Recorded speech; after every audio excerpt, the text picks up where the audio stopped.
Sobat Industri.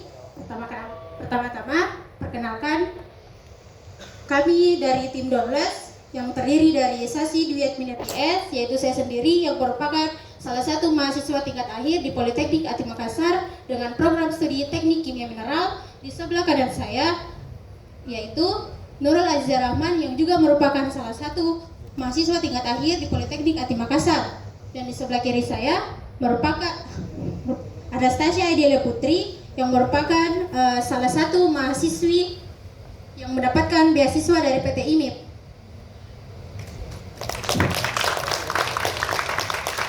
Nah, di sini kami akan mempresentasikan hasil karya tulis ilmiah kami yang berjudul Transformasi Residu Licin Laterit menjadi Material Silikon Karbida atau biasa disebut dengan SiC, solusi berkelanjutan untuk industri baterai. Next. Baik, dapat kita lihat bahwa peningkatan kebutuhan kendaraan listrik meningkat beberapa tahun terakhir, di mana peningkatan ini secara langsung mendorong penggunaan baterai. Nah, seiring dengan peningkatan baterai, permintaan nikel meningkat pesat secara signifikan. Oleh karena itu, pengolahan laterit ore menggunakan proses hidrometalurgi ikut juga meningkat. Hasil residu proses hidrometalurgi menghasilkan limbah residu padat yang berjumlah besar atau biasa dikenal dengan residu licin laterit. Nah, dapat kita lihat bahwa baterai litium berbasis anoda berbasis silika memiliki performa yang lebih tinggi dibandingkan anoda berbasis grafit atau yang biasa digunakan pada sebelumnya. Selanjutnya, ternyata residu licin laterit mengandung 13,90% silika. Kemudian silika itu diekstrak dan mensintesis SiC secara sustainable. Nah, kemudian menghasilkan baterai litium berkinerja tinggi. Nah, dari limbah residu licin laterit dan ekstraksi silika dengan cara sustainable, kita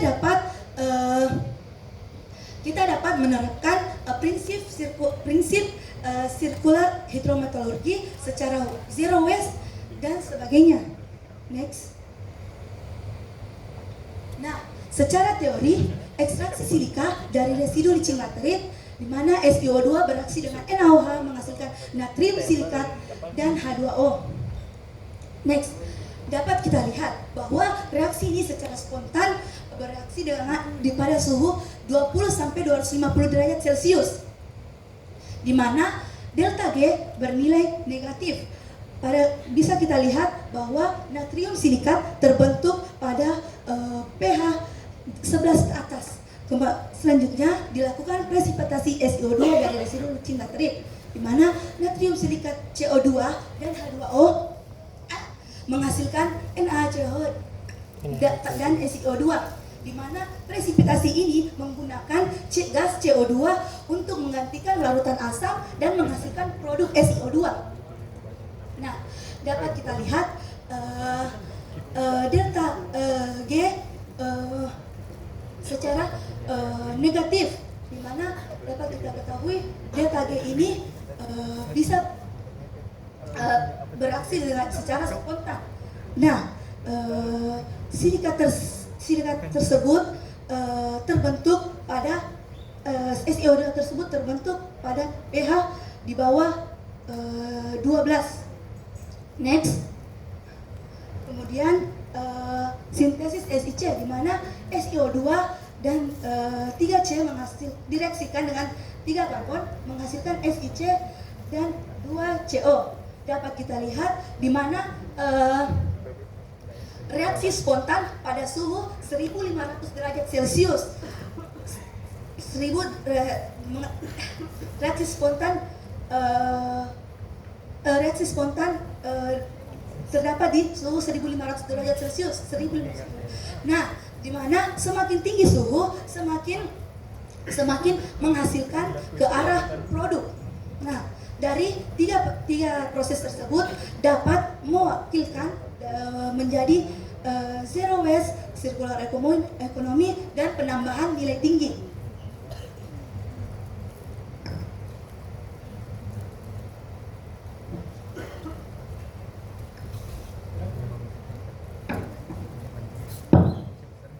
Baik, dari data-data yang telah kami ambil, dari teori-teori yang telah kami bahas tadi, kami sudah terjun langsung ke laboratorium untuk melakukan eksperimen di laboratorium. Nah, baik, pada penelitian kami ini, pada eksperimen kami ini terdiri dari 3 proses utama, yaitu yang pertama ada proses leaching, yang kedua ada presipitasi, dan ada karbotermik. Nah, baik, yang pertama ada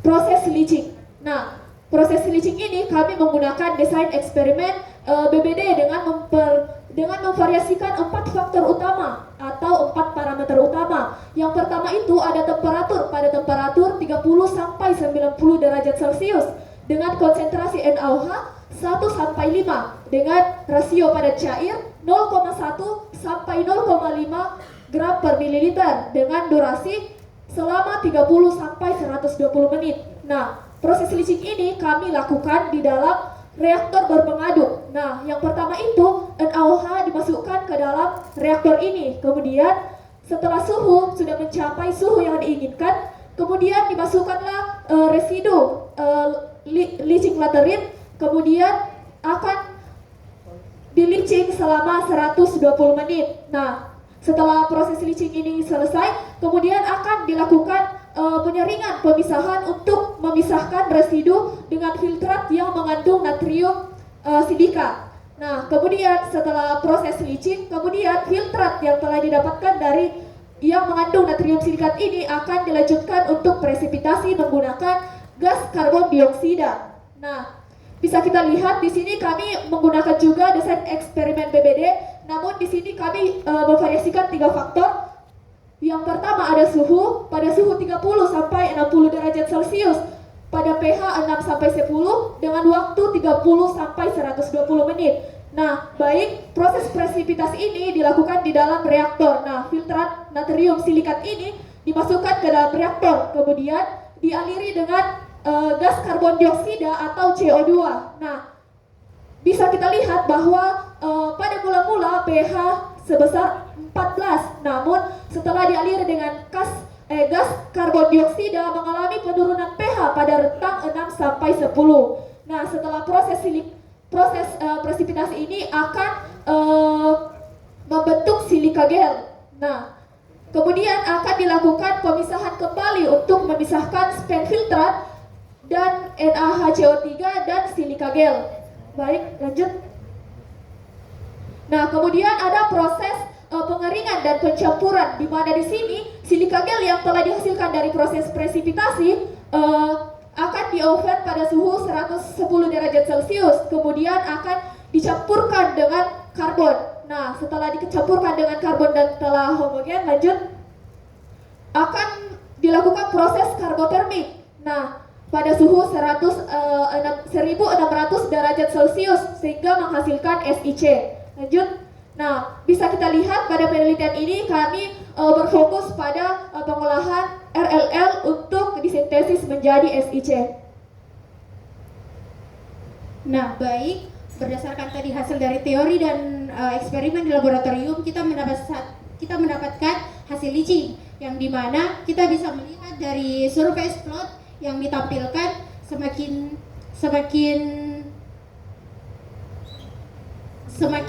terang warna yang ditampilkan, maka hasil silika atau recovery silika yang didapatkan itu akan semakin kecil, dan sebaliknya apabila dalam gambar di atas warna yang dihasilkan gelap, maka recovery silika yang dihasilkan akan semakin besar pula.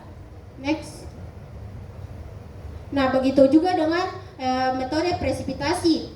Hampir sama dengan metode leaching sebelumnya, kita melihat dari recovery presipitasi silikanya, semakin gelap warna yang didapatkan, maka recovery silika yang dihasilkan juga akan semakin besar. Tetapi sebaliknya, apabila warna yang dihasilkan semakin terang, maka recovery silika yang dihasilkan juga akan semakin kecil.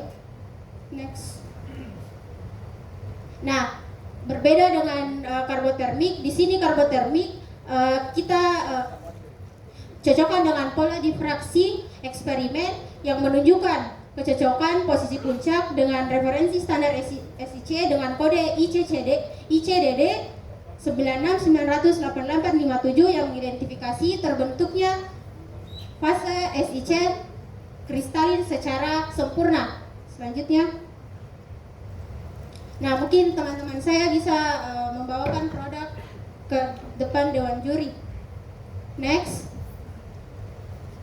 Nah, berdasarkan yang tadi kami sampaikan, kami dapat menyimpulkan bahwa proses leaching NaOH menunjukkan hasil optimum pada suhu 88,3 derajat Celcius dengan konsentrasi NaOH 4,8 mol, sedangkan rasio padat cair 0,102 gram per mililiter dan waktu presipitasi dan waktu leaching 91 menit dengan recovery silikon mencapai 94,5%.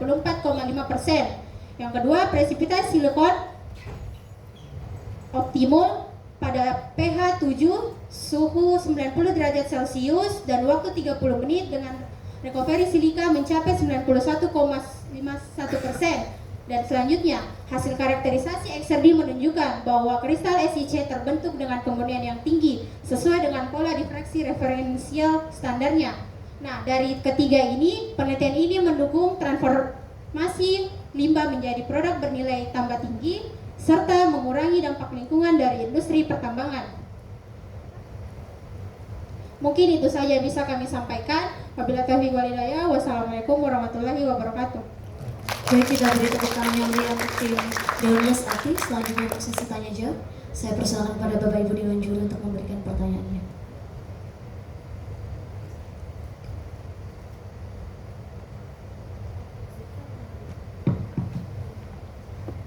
Selamat siang, sudah siang ini. Saya apresiasi penelitian kalian luar biasa karena di teknologi yang sedang tren sekarang ini tentang baterai listrik. Saya sering juga presentasi ini di beberapa tempat talkshow gitu. Tapi saya sampaikan apresiasi juga kepada Bapak dosen pembimbingnya. Tepuk tangan untuk tim dari AT ini.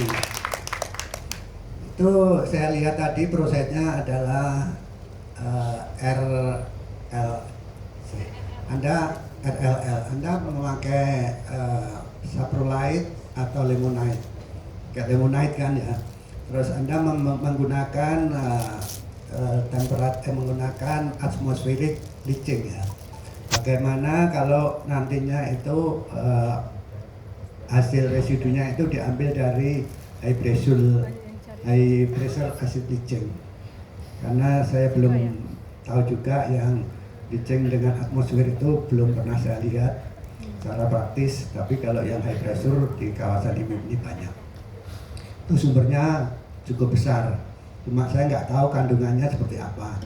Dan Anda nanti juga perlu diperhatikan adanya rare earth itu ya, tanah jarang. Kalau di itu nanti untuk selanjutnya aja, itu bisa untuk S2, S3. Tapi menarik sekali, jadi kandungan RLL yang ada di kawasan industri memang besar sekali. Tapi pernahkah Anda, terus satu lagi, karbon yang Anda yang Anda ambil itu dari apa? Dari kokas atau dari coal aja atau dari batu bara aja? Pertanyaan saya. Terus spesifikasinya seperti apa? Ya cukup itu aja, nanti terlalu banyak waktunya habis. Monggo Bu. Baik, terima kasih. Saya lanjutkan ya Mbak. Senang nih, saya perempuan semua gitu ya. Baik, pertanyaannya gini. Tadi saya melihat karakteristik RLL, tadi Anda hanya menyampaikan karakteristiknya hanya kandungan SI-nya saja ya. 13,sekian% tadi kalau nggak salah. Nah, apakah kandungan selain SI itu nanti akan mengganggu terhadap mekanisme pelarutan dan lain-lain begitu ya, reaksi dan seterusnya dalam proses menghasilkan SIC ini gitu. Jadi ada pengganggu gitu ya, materi pengganggu lain apakah nanti akan memberikan influence ya terhadap efektivitas recovery dari SIC. Sekalian saya ingin mengatakan recovery-nya itu berapa persen sih gitu. Jadi tadi kan ada 13, sekian persen, nanti yang bisa di-recover dengan metode ini berapa persen gitu ya. Terus satu yang kedua adalah tadi saya lihat Anda tuh mengkonsumsi, bukan Anda ya, peneliti tadi mengkonsumsi NaOH ya, yang cukup banyak kelihatannya. Nanti spend filtrat, Anda menyebutnya seperti itu tadi ya. Spend filtratnya itu nanti kan mungkin saya yakin di sini akan dihasilkan air buangan gitu ya. Itu tidak terang. Bagaimana pengolahan untuk air buangannya gitu ya? Apakah nanti akan lebih buruk gitu ya? Jadi ini kan memang sini circular economy gitu. Jangan sampai nanti circular economy ini atau mengolah limbah menjadi sesuatu yang berguna itu menghasilkan lagi limbah lain gitu ya, yang justru lebih buruk nanti dari sebelumnya gitu. Jadi pertanyaannya adalah bagaimana dengan spend filtrat atau pengolahan air limbah yang mungkin ditimbulkan dari proses ini. Dan yang ketiga adalah pertanyaan sama dengan yang lain terkait dengan scale up ya, di lapangan nanti seperti apa begitu. Termasuk sebetulnya karena ini membutuhkan tadi ada NaOH, ada CO2 ya, kemudian juga ada proses terakhir itu proses yang memerlukan energi tinggi gitu ya. Nah itu biayanya berapa sih gitu ya? Misalnya Anda bisa presentasikan misalkan sekian dolar misalkan per SIC yang dihasilkan. Jadi ada 3 pertanyaan dari saya. Terima kasih. Oke, baik. Selanjutnya saya ingin bertanya, tapi sebelumnya mohon maaf ya Bu ya. Tadi pertanyaan terkait dengan NaOH itu poin pertanyaan saya juga. Jadi agak mirip dengan Ibu tadi. Jadi pertanyaan saya sebenarnya itu langsung include dengan pertanyaan Ibu ya. Karena pertanyaan saya itu berkaitan dengan Ibu juga. Karena kan yang saya perhatikan tadi dari bagaimana kalian mengembangkan inovasi ini dari ide-ide dan metode yang kalian gunakan. Salah satu yang menjadi daya tarik saya adalah bahan baku yang kalian gunakan adalah NaOH tadi. Nah itu akan menjadi salah satu bahan limbah buangan Ibu ya, yang nantinya juga akan berdampak besar terhadap kawasan industri. Nah, meskipun penelitian yang kalian lakukan ini dalam bentuk skala kecil yang belum masuk ke ranah industri, ini masih dalam bentuk prototipe. Cuma nanti kita perlu memikirkan jangka panjangnya. Jika nanti ini akan diaplikasikan secara dengan skala besar, misalnya di kawasan industri ini, itu nanti bagaimana ya? Maksudnya kalian di sini bagaimana dampak penggunaan NaOH dalam kawasan industri itu sendiri, dan apa kira-kira rencana atau planning mitigasi yang akan digunakan dalam upaya penanggulangan yang mungkin masalah-masalah yang ditimbulkan dari buangan limbah nanti. Terima kasih.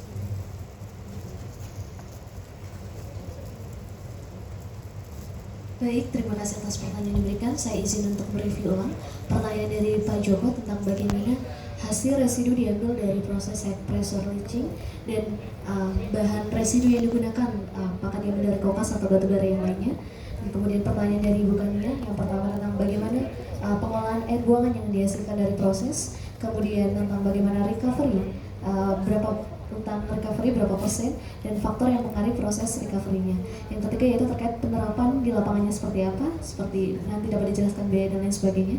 Kemudian pertanyaan dari Pak Supriyanto tentang bagaimana dampak penggunaan NaOH di kawasan industri serta rencana mitigasinya.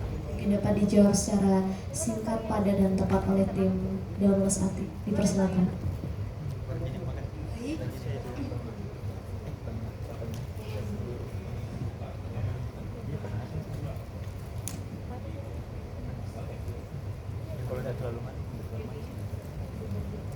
Baik, izinkan saya bertanya. Berman jawab. Baik, izinkan saya menjawab. Tadi pertanyaan batu bara apa yang digunakan? Batuan apa yang digunakan pada karbon laterit? Kita memakai batuan kokas. Mungkin itu saja.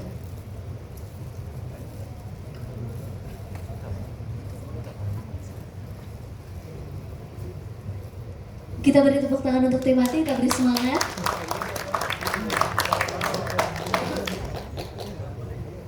Mau dibacakan ulang pertanyaannya dari tim?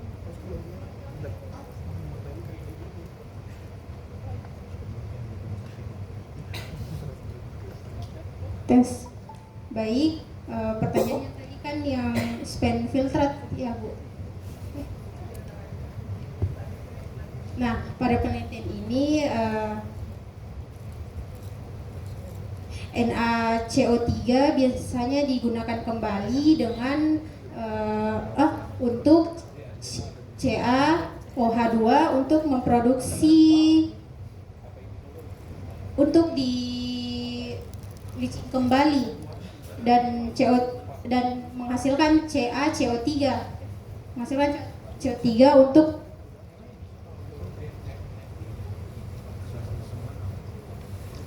untuk dijual kembali Kak. Bu, seperti itu.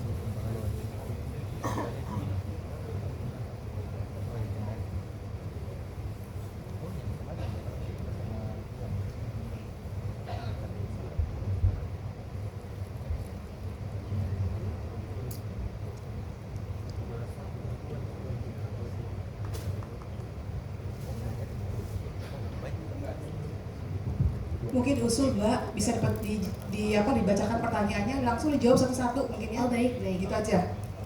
Baik, mungkin saya akan bacakan dari pertanyaan Pak Joko. Yang pertama tentang bagaimana hasil residu diambil dari proses high pressure leaching dan bahan baku yang digunakan tadi sudah dijawab. Mungkin bisa dijawab yang pertanyaan pertama tadi tentang bagaimana hasil residu diambil dari proses high pressure leaching. Silakan.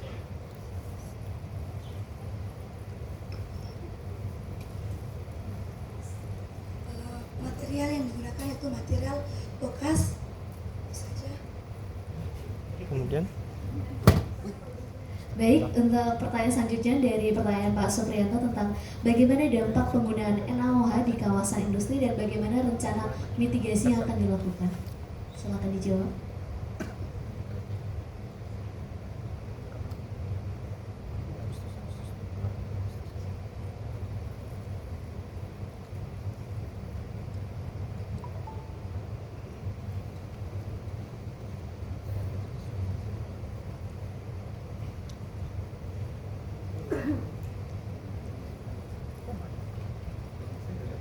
Mungkin kalau skala lab itu biasanya kita pisahkan larutan limbah asam sama limbah basahnya. Jadi nanti NaOH-nya dimasukkan ke limbah basahnya.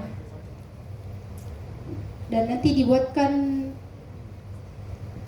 tampungan kayak begitu mungkin Bu. Baik, dari Pak Supriyanto sudah jelas. Kita akan lanjut ke pertanyaan berikutnya dari Ibu Kania. Yang pertama tentang bagaimana penerapan di lapangan, mungkin bisa dijelaskan dari sisi biaya dan lain sebagainya.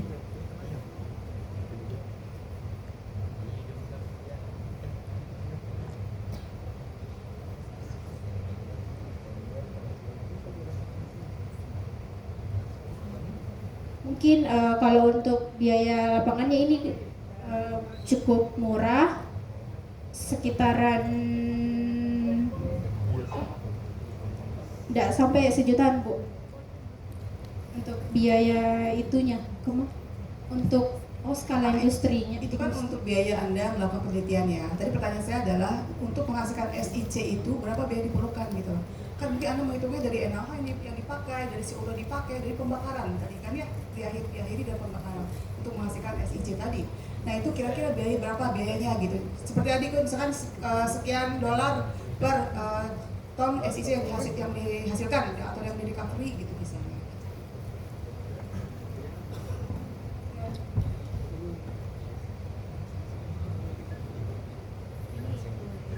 Atau belum sampai ke situ mungkin ya, belum sampai ke situ ya. Ya mungkin Anda bisa jujur aja belum sampai ke situ Bu gitu, nggak apa-apa ya. Coba mungkin nanti diperkirakan ya. Jadi dari NaOH ada berapa apa yang digunakan, kemudian nanti dari CO2 yang dipakai dan juga dari energi yang digunakan untuk menghasilkan SiC. Nanti bisa Anda hitung kemudian berapa sih SiC nanti yang dihasilkan gitu ya.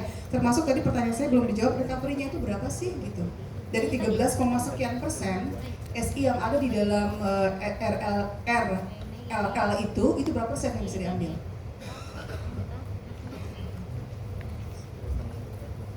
sekitaran 90-an% Bu. 90%? Iya. Jadi bagus kalau begitu recovery-nya ya, kalau betul 90% begitu ya. Nah sebetulnya Karena tadi ada di slide-nya. ya, ya nggak apa-apa, kan saya tanya lagi gitu. Mungkin tadi saya kurang mendengarkan Anda, mohon maaf ya. Iya. Oke. Dan satu lagi mungkin tadi yang saya belum puas dengan jawaban spam filtrat gitu ya, karena itu nanti akan menimbulkan air buangan baru gitu, masalah baru kok. Jadi jangan sampai solusi ini memberikan masalah baru di PT ini. Gitu. Pertanyaan juga Mas Supri juga sama tadi, pertanyaannya jawabannya belum bisa kami terima gitu. Bagaimana coba? Lebih detail lagi jawabannya.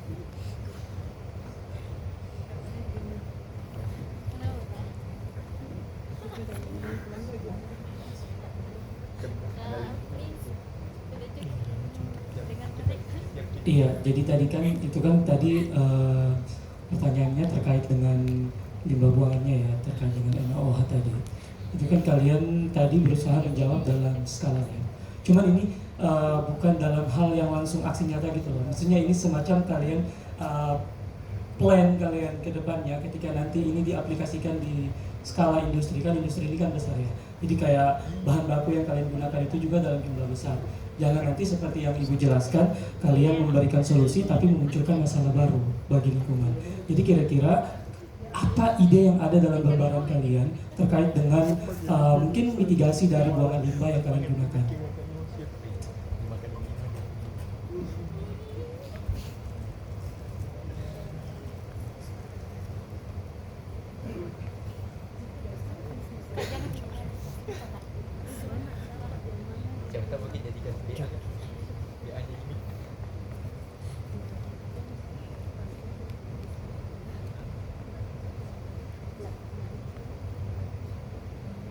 Baik, untuk sesi tanya jawab dari Dewan Juri sudah habis. Kita beri tepuk tangan dulu untuk tim Dewan Mas Ati.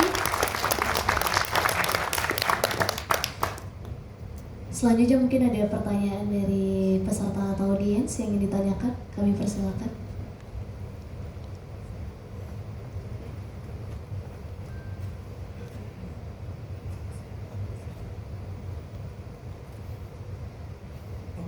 Terima kasih atas presentasinya yang luar biasa.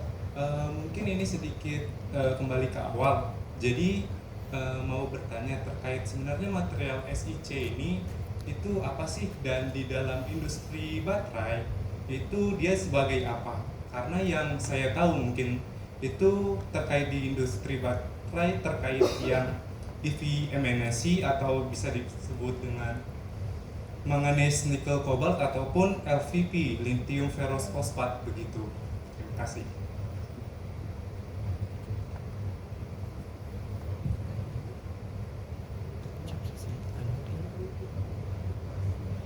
Baik, terima kasih atas pertanyaannya Kak. Mungkin kalau kan kita di sini kebanyakan industri itu menggunakan anoda dengan berbasis karbon atau grafit. Nah, di sini kita membawakan inovasi baru, yaitu dengan menggunakan silika sebagai anoda pada baterai. Karena sesuai tadi pada penelitian yang sebelumnya menjelaskan bahwa silikon yang diaplikasikan pada baterai yang berbasis silikon itu memiliki performa yang cukup tinggi. Mungkin itu saja Kak. Baik, apakah sudah terjawab pertanyaannya? Baik, karena waktu sudah selesai, kita berikan tepuk tangan yang meriah untuk tim Dewan Mas Ati. Presentasi yang luar biasa. Untuk tim Dewan Mas Ati.